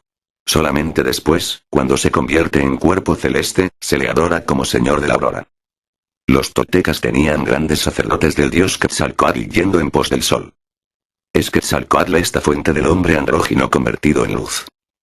Por eso, la creación del sol, es también Quetzalcóatl a partir de un ser humano común y corriente y por lo tanto, todavía defectuoso o deforme y que voluntariamente enciende su cuerpo, con el fuego septenario sagrado que lo convierte en un sol anunciador de una nueva era. Quetzalcóatl no es solamente un individuo social, sino el arquetipo central de una estructura real de vida, el sendero viviente. Que de una masa perecedera mortal se convierte en pura energía luminosa. Por eso se comprende que representa al sol en movimiento, y el movimiento es creador. La era entera, debido a la presencia del sendero viviente, se le llama del movimiento. En el imperio azteca, el más alto dignatario es el sacerdote y lleva el título de Quetzalcóatl, como una realeza en la línea de los Quetzalcóatls. Y habitualmente se encarga de representar los principales episodios de su vida. También en esto se explica la multiplicación de reyes que abandonan periódicamente su ciudad para dirigirse hacia el país del sol. Quetzal, significa pájaro, y Coatl es serpiente, o sea serpiente emplumada. El pájaro presenta el cielo en el árbol de la vida. El águila, representa siempre el sol y desciende para recibir las ofrendas de los mortales. Cuauhtémoc significa águila que desciende. El colibrí, presenta al sol en su nacimiento y también al alma que se eleva de la tierra. La serpiente, simboliza la materia. Se le asocia a divinidades femeninas como la tierra, y el agua. Pero este monstruo de la tierra, que es la serpiente, que muchas veces se le representa con las fauces abiertas de un reptil, es la materia como sinónimo de muerte y de la nada. Sin embargo, es de estos esqueletos y serpientes que surge nuevamente el germen de vida. Por esto un elevado maestro ama a la humanidad y no se separa de ella de manera real. Al reptil se le asocia la supremacía del movimiento, presentándose como serpientes entrelazadas, tal como en el Gran Arcano y el Caduceo. Esto significa, que la materia no es inerte o devoradora de vida, sino más bien, generadora. A veces su cola, se transforma en una segunda cabeza, otras se muerde la cola representando lo infinito. Y otras más se mueve en espiral. La serpiente levantándose del suelo se convierte en pájaro. Es también el águila devorando a la serpiente, símbolo para la fundación de la Gran Tenochtitlan, y la serpiente sirviendo como material para extraer el fuego, Gran Arcano. Siempre se trata del reptil transformando su naturaleza primera.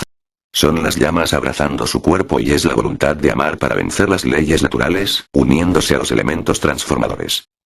Es en este sentido que la serpiente es generadora de la vida. Y al mismo tiempo que el reptil tiende a unirse al cielo, el pájaro es el águila que desciende Cuauhtémoc hacia la tierra. Este doble movimiento de fuerzas se refiere a dos espirales opuestas, la doble espiral. Así es como el reptil logra erigirse completamente sin abandonar el suelo pero complementándose con el pájaro. Se une la pesada materia y la sustancia alada. Quetzalcóatl es el símbolo del advenimiento de la conciencia. Es el hombre Dios que puede actuar en función de una realidad invisible.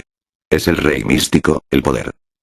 El rey de Tula tiene barba, por eso es el hombre barbado, atributo de sabiduría.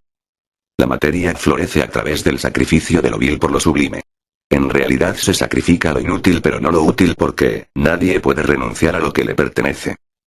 Sobre la nuca de Quetzalcóatl, el puente Antacarana, quedan dos triángulos yuxtapuestos y entrelazados, que podemos reconocer como la estrella de David, la doble espiral. Además, el atributo más importante de su cuerpo es el caracol. En Teotihuacán, el corte transversal del caracol es constante en sus murales. El caracol, es entre los antiguos sabios mexicanos signo de generación, nacimiento. Haciendo de Quetzalcóatl el procreador del hombre. En los jeroglíficos mayas, el caracol significa conclusión, totalidad. Por esto, un caracol señala el fin de un período astronómico. En Teotihuacán y en Mesoamérica en general, existen caracoles para marcar un ciclo temporal. El caracol es generador de espiritualidad, embellecido con plumas, evocando así niveles superiores. El rey emerge del caracol mismo. Así como las piedras preciosas son emblema de la esencia indestructible, y es por esto que son colocadas en el corazón humano la llama triple. Es la transformación, luz que surge del corazón encendido.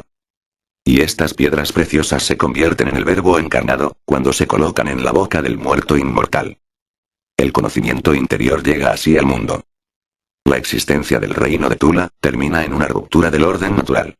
Es el reptil en su voluntad de superación. Siempre la meta se alcanza después de largos esfuerzos sin esfuerzo, movimiento del sin movimiento. Este movimiento del sin movimiento es para el rey de Tula, la peregrinación por ejemplo, las 7 peregrinaciones, y la señal del Hijo del Hombre.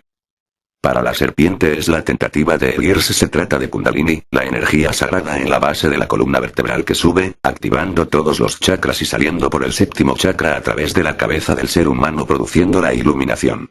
Entonces el cielo y la tierra se unen. El soberano obedece a su propia ley que es fuente y principio de movimiento. Sujeto al pecado carnal, sin embargo, el peregrinaje es el deseo de transformación que lleva de retorno al origen. Quetzalcóatl es Venus sobre el planeta Tierra. Y Venus nace de la ceniza de Quetzalcóatl. Venus representa el amor. Quetzalcóatl ya es Venus cuando baja al inframundo en busca de la luz perdida. Siempre Venus y la Tierra entrelazados, sin comienzo ni fin. Porque el movimiento es circular y periódicamente conduce hacia la cima de la espiral, el país del Sol, Tula, el Sol central o el centro de nuestra galaxia, la Vía Láctea. Es el retorno eterno a la fuente que nos engendra, después de un peligroso pasaje por los abismos terrestres. En el año venusino, en relación a la Tierra, cuando entra en conjunción Venus, se funde con los rayos solares. Es la iluminación de la serpiente en pleno vuelo. También puede ocurrir en otras configuraciones astronómicas, por ejemplo, con Urano, símbolo del rayo cuando entra en conjunción con el Sol. En el centro del movimiento está un ojo, es el ojo de Dios o tercer ojo que se abre.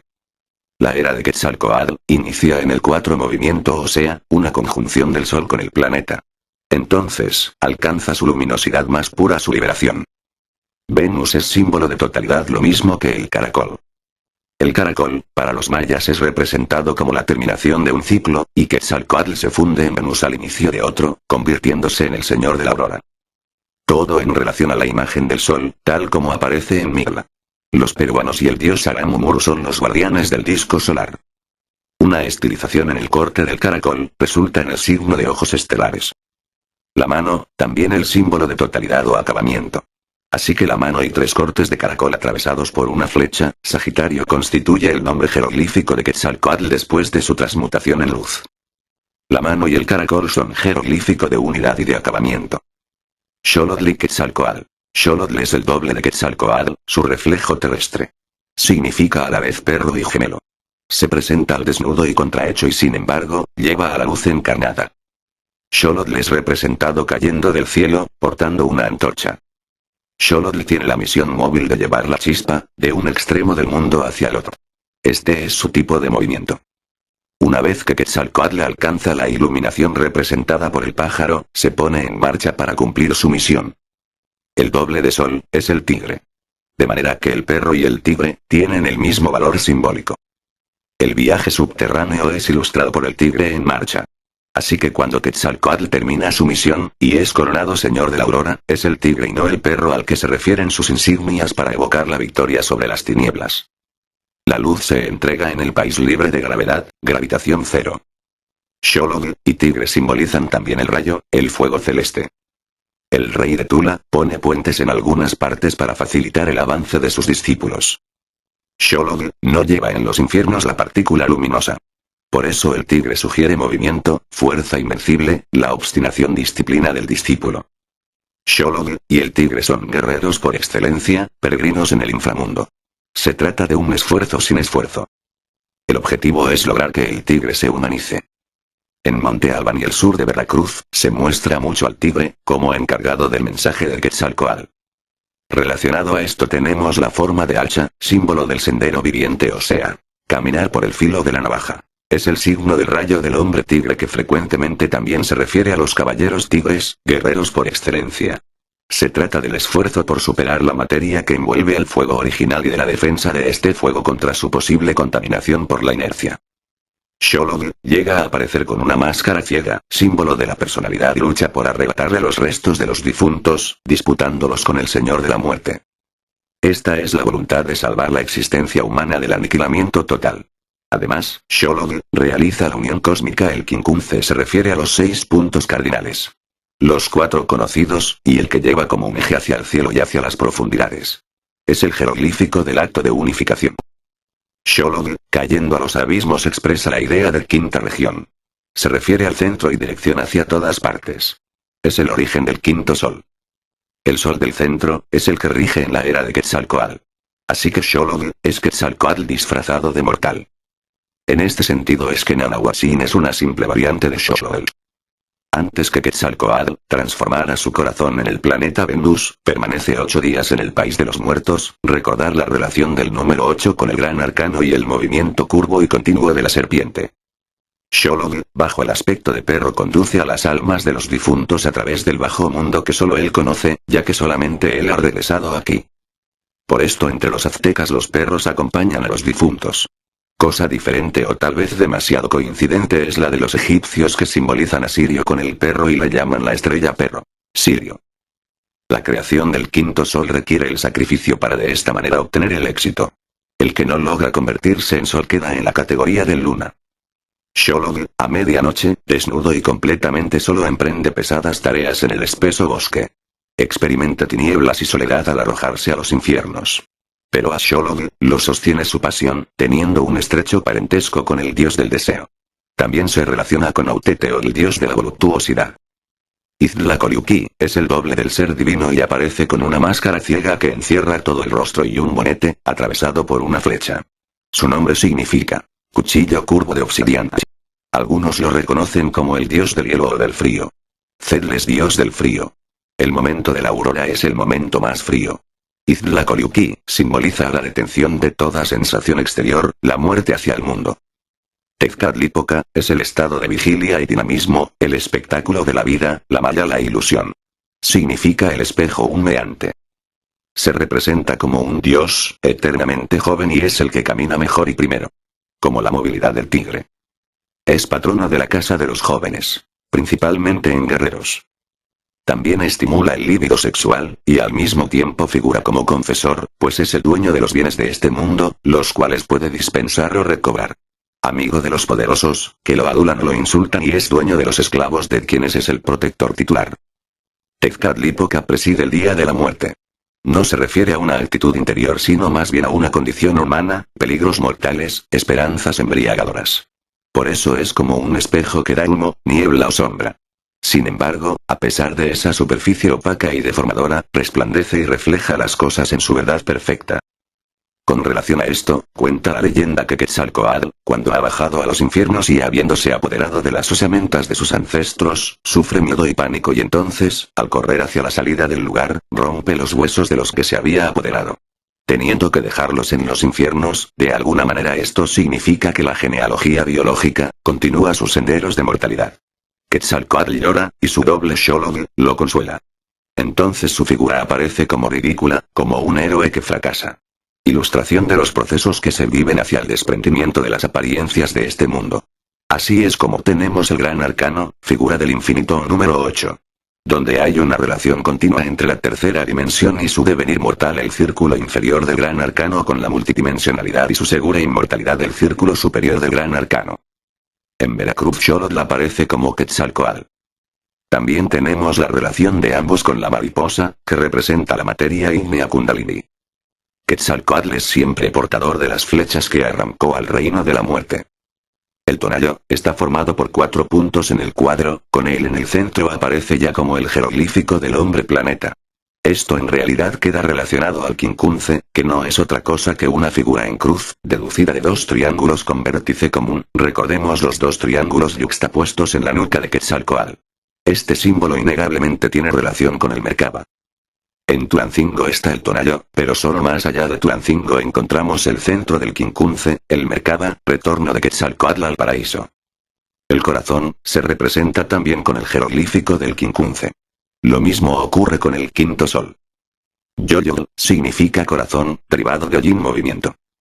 Y Odl se refiere a su movilidad, la razón de su movimiento. En realidad, a fuente de la vida que conduce a la liberación de la energía iluminante que el corazón encierra. Yolidith Livida es derivado de Ojin que significa movimiento, con solo agregarle el sufijo Lithli. De modo que se lee, la movilidad de los vivientes. Los conquistadores tradujeron el término Teyolía como alma, lo que produce vida o movimiento en la gente. Este movimiento entonces, produce un profundo trastorno en la materia. Pues Ojin movimiento es también el nombre, símbolo y jeroglífico para el temblor de tierra. Es como el asunto de ir en busca de Tula o Tule, en Tajín Trueno, cuando las profecías de temblores están vigentes, y todo ello produce un profundo cambio en el mundo, que en realidad es un gran organismo viviente. Los dos triángulos, con vértice común del cual todos los otros emanan, como espirales, es el signo germen de todo el mensaje de Quetzalcóatl el Merkaba. Entonces la estructura entera se desarrolla con una simplicidad tan inexorable como la del árbol emergiendo de su semilla. Una vez desarrollada esta estructura presenta un todo que se impone a la manera de un organismo viviente. El humano, es el instrumento destinado a liberar la particular dinámica sumergida en la materia, y entonces se erige en dueño del devenir. De esta transformación interna surge la transformación entera de toda la humanidad. La fe en el individuo es el fin en sí. A Quetzalcóatl también le llamaban, al que nadie lo creó o formó, sino que él solo, por su propia autoridad y su voluntad, lo hace todo. Ese forjar, es con el pensamiento entregado al Señor mío, el yo soy yo Padre Celestial, es decir, Cristo. También la flecha, tiene que ver con el nombre jeroglífico de Quetzalcóatl y Junco, presenta esta unidad por fusión. En Teotihuacán un círculo formado por una con dos manos y atravesado por una flecha, presenta la fecha mítica Ceacatl y Junco. La transformación de la sociedad ocurre realmente dentro de nuestro propio ser. Por eso la gran ciudad o la metrópoli, se designa con el nombre de Tuyán que significa, lugar de los juncos, no solo porque las capitales nahuas se construían en el inmenso lago, sino también, porque Quetzalcóatl está asociado al junco, puesto que su jeroglífico es Ceacatl es decir, y junco. 4 Movimiento vio nacer al quinto sol, conjunción solar con Venus. El día y junco del que Quetzalcóatl saca su nombre y evoca la fecha en la que el rey de Tula se convirtió en estrella matutina. En el Génesis bíblico el universo, y nuestro mundo surgen de las aguas, como los juncos. Tuyán, lugar de los juncos es la ciudad que es obra, no de criaturas cualquiera, sino de aquellos que han alcanzado la perfección interior. El junco, simboliza a la naturaleza surgiendo del agua, o sea, liberada. La planta transformada en flecha. Pues con estas fechas de junco, es que el señor de la aurora Tlahuizcalpantecutli lanza sus dardos luminosos sobre la tierra. Es la materia tocada por el aliento, el junco pensante. La flauta es generalmente de junco, instrumento fundamental de los discípulos de Quetzalcóatl. Para Quetzalcóatl, el florecimiento social del mundo hacia el exterior se conserva inmaculado, porque necesariamente es un reflejo del florecimiento interior dentro del individuo. Es de esta manera como materia y espíritu se funden, lo mismo que lo finito y lo infinito. Así, en vez de negar la espiritualización, llena. Es la realización del hombre-mujer como superhombres a través del grupo. Quetzalcóatl es emergencia vital.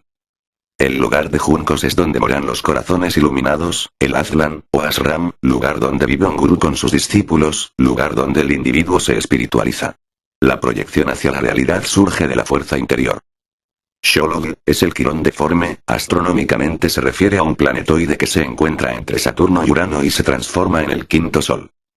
También a Teotihuacán se le llama Tula, el lugar donde los hombres han conocido una primera iluminación y se preparan para alcanzar la categoría de sol. Así es como el señor Quetzalcóatl boga hacia el país del sol en una barca formada por una serpiente de plumas, el camino de rosas sin espinas.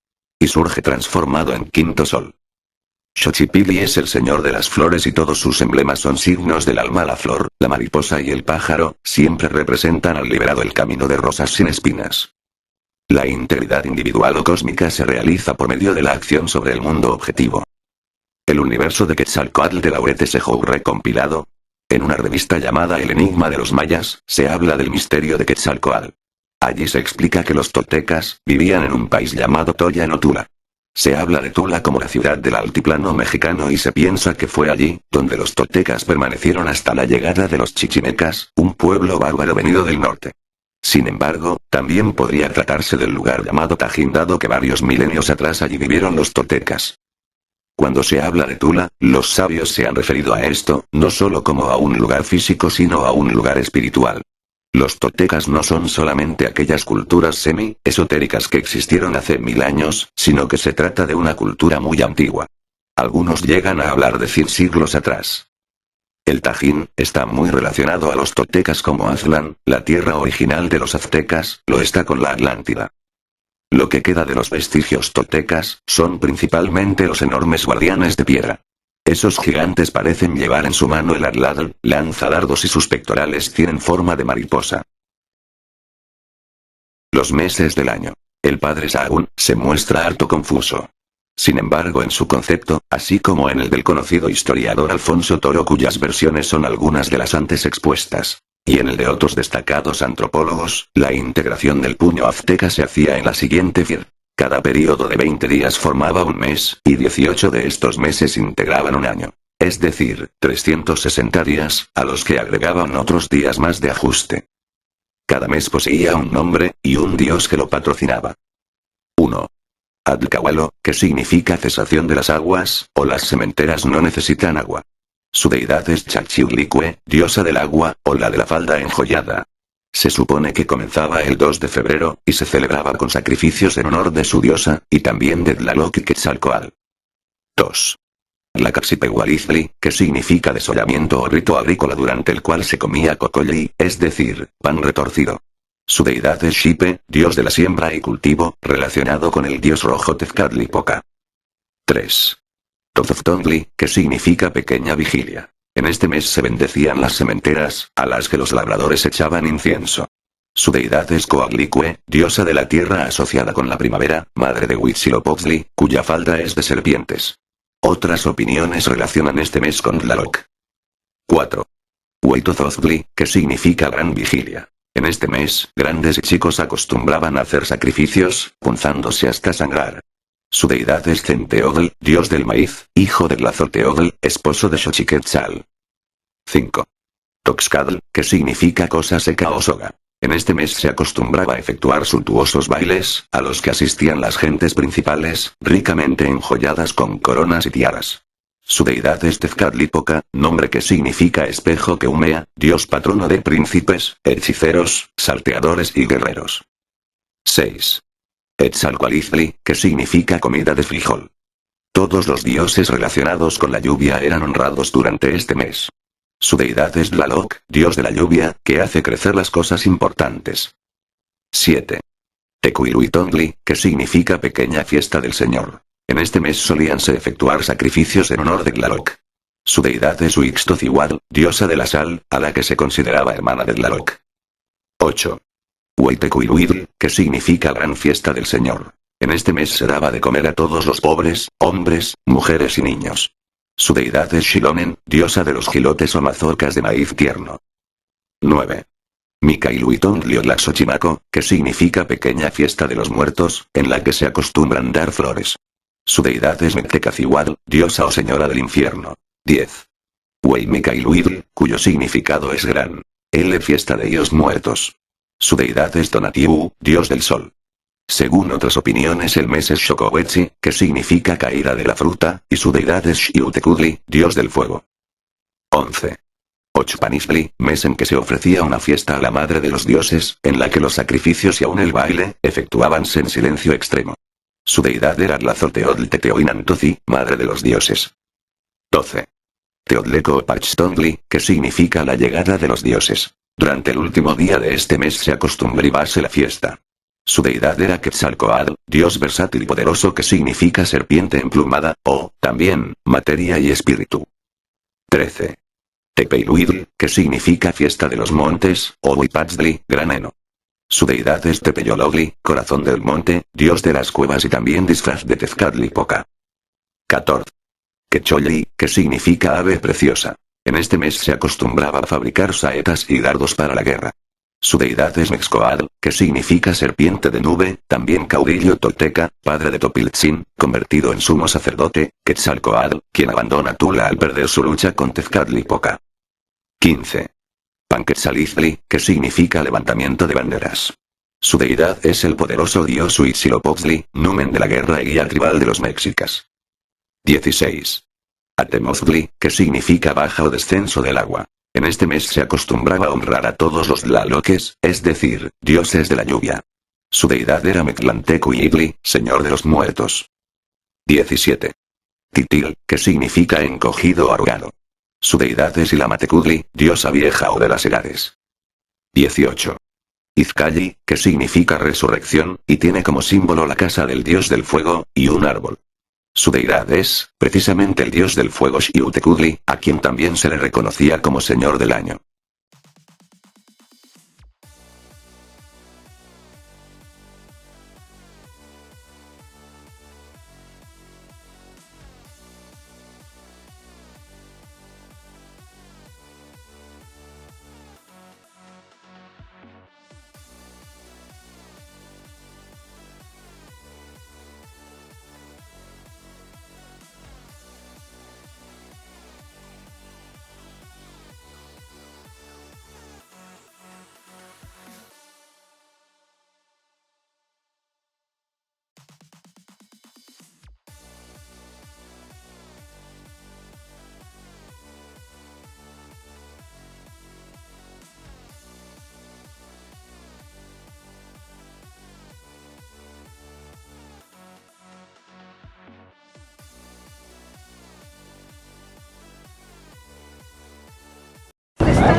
Ahora tú, ven, párate acá, ponle su mano en tu cabeza. Pero tú tienes. No llames mucho la atención, nada más dile el nombre de la nueva era. Una greña aquí que es. Nueva era.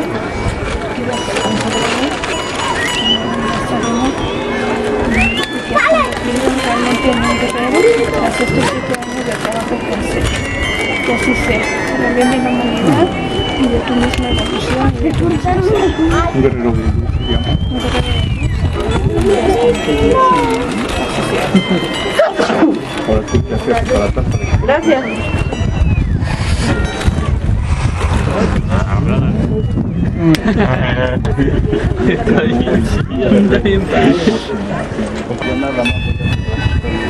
¿Tú te quieres bautizar aunque no tengas tanta maldad?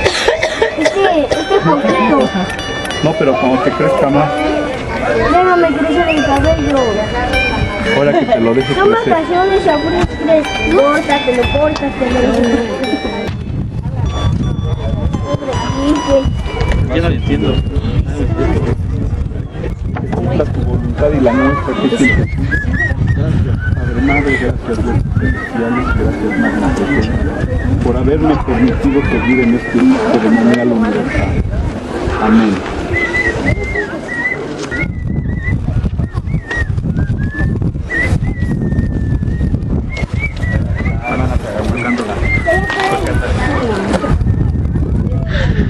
Los niños acá y las niñas de este lado suben. Que no se definen y luego ya arriba. Porque es la dualidad, la pirámide está representando la dualidad. Ajá. Y ahí no se pueden quedar, no conviene, porque todavía hay muchos conflictos de dualidad, entonces hay que seguir hasta el siguiente peldaño. Si ya no aguantan, se regresan, no hay problema. Pero ya llegaron al corazón. Cuando ustedes llegan al siguiente nivel, ya están en el corazón.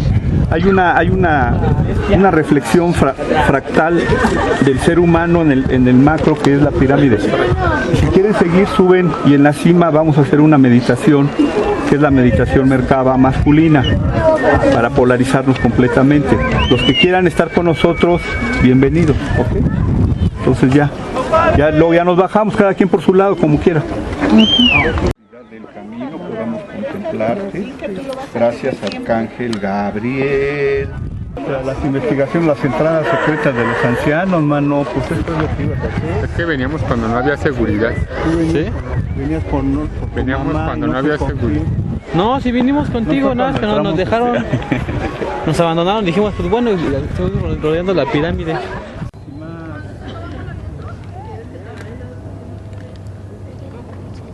Última vez, inhalamos. Crece y brilla Broides, todos los cuerpos siderales. Vamos a tratar de sentir esa conexión hacia nuestro Padre Sol. Sentimos que sale una conexión poderosa para prepararnos a subir a la pirámide del Sol, donde va a estar abierto completamente nuestro corazón hacia el cosmos, hacia lo sagrado de lo que estamos hechos, las estrellas y su diversidad infinita. Tratemos de sentir ese amor hacia todo lo que representa lo místico, celestial y cósmico. Y allí permanecemos en esa doble conexión. Sientan a la Madre Tierra, sientan al Padre Sol, sientan amor y armonía en ustedes mismos. Suelten todo tipo de sentimientos negativos, déjenlos, armonícense con la naturaleza. Vamos a realizar nuestra meditación del sábado. Inhalamos, cerebro, sol, exhalar, cerebro, tierra. Mira, si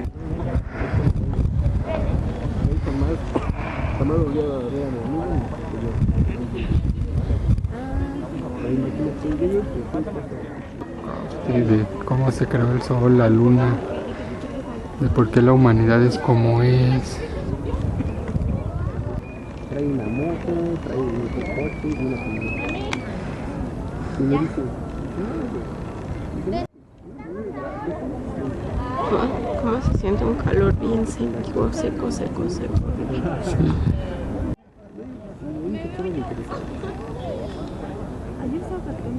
¿Sí te gusta venir aquí? Sí me gusta, pero sí hace mucho calor.